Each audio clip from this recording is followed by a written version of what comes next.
মোহাম্মদ সালাউদ্দিন আনসারী নামক আইডি থেকে প্রশ্ন করা হয়েছে, বিয়ের জন্য পাত্রী দেখতে ছেলে ছাড়া অন্য কারো দেখা জায়েজ কিনা, বাবা এবং বড় ভাই পাত্রী দেখতে পারবে কিনা। প্রিয় দর্শক, বিবাহ বন্ধনের মাধ্যমে স্বামী স্ত্রী পরস্পর একে অপরের জন্য হালাল হয়। বিবাহের বন্ধন না হওয়া পর্যন্ত, অর্থাৎ আকদ না হওয়া পর্যন্ত স্ত্রী স্বামীর জন্য বৈধ নয়।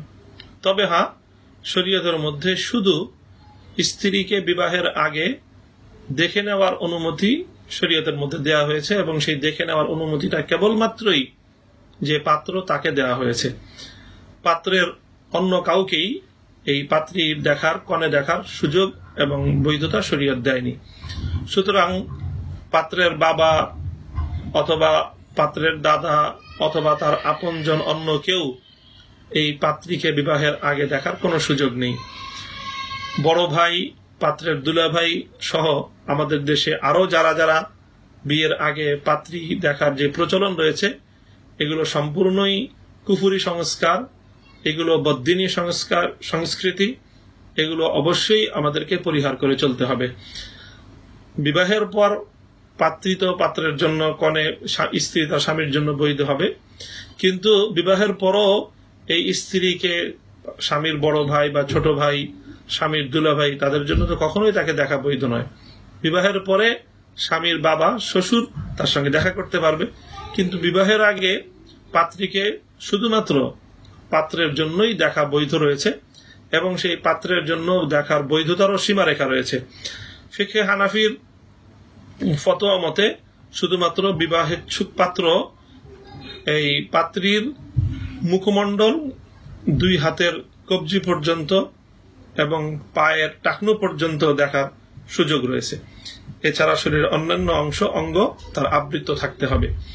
বিবাহের আগে পাত্রের জন্য পাত্রীর গায়ে স্পর্শ করা, শরীরে কোথাও স্পর্শ করা, তাকে আংটি পরিয়ে দেওয়া অথবা কোনো অলংকার পরিয়ে দেওয়ার ছলে তার গা স্পর্শ করার কোনো সুযোগ নেই। যদি আংটি ইত্যাদি দিতে হয় বা কোনো অলংকার অথবা কোনো হাদিয়া তোহফা তাকে প্রদান করতে হয়, এমন ভাবে দিতে হবে যাতে পাত্রের পুরুষের তখনও তারা বিবাহ না হওয়ার কারণে পরস্পর একে অপরের তারা গায়রে মাহরাম। সুতরাং তারা এই ভিন পুরুষ নারী তাদের জন্য পারস্পরিক শুধুমাত্র প্রয়োজনের ক্ষেত্রে সাক্ষাৎটুকু করা বৈধ, দেখা করা শুধু বৈধ, শরীয়তে তাকে স্পর্শ করার কোনো সুযোগ দেয়া হয়নি। সুতরাং আমাদের দেশে এটারও প্রচলন রয়েছে যে বিবাহের আগে পাত্র পাত্রীকে হাতের মধ্যে আংটি পরিয়ে দেওয়া হয়, এবং আংটি পরিয়ে দেওয়ার সময় তার হাত স্পর্শ করে, তার আঙ্গুল স্পর্শ করে। এটিও বৈধ হবে না, এটিকেও পরিহার করে চলতে হবে। আংটি তাকে এমনিতেই দিয়ে দিবে, অথবা যদি আংটি পরিধান করিয়ে দিতে হয় তাহলে পাত্রীর বাপ মা অথবা পাত্রীর বোন, তার কোনো মহিলা তাদের মাধ্যমে আংটি পরিধান করাবে। প্রিয় দর্শক, পরবর্তী প্রশ্ন হাফিজ মোহাম্মদ তানভীর আহমদ নামক এক আইডি থেকে এক ভাই প্রশ্ন করেছেন, কিছুদিন আগে আমাদের গ্রামের একজন মানুষ মারা গিয়েছিল। মারা যাওয়ার পর ওনার পাশের ঘরের লোকজন তাদের নিজ ঘরের কলসির পানিগুলো সব ফেলে দেয়।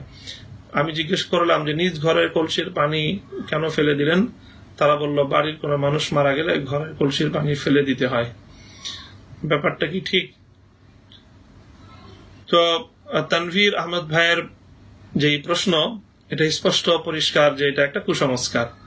কোন মানুষ মারা গেলে তার ঘরের অথবা তার আশপাশের ঘরের পানি অথবা কোনো খাবার দাবার কোনো কিছুতেই এর দ্বারা কোনো প্রতিক্রিয়া সৃষ্টি হয় না, বরং পবিত্র পানি ব্যবহারের যোগ্য। এটাকে যদি এমনিতেই নষ্ট করে ফেলা হয়, এটি একটা অপচয় হবে এবং সেটা অপচয়ের গুনাহ হবে।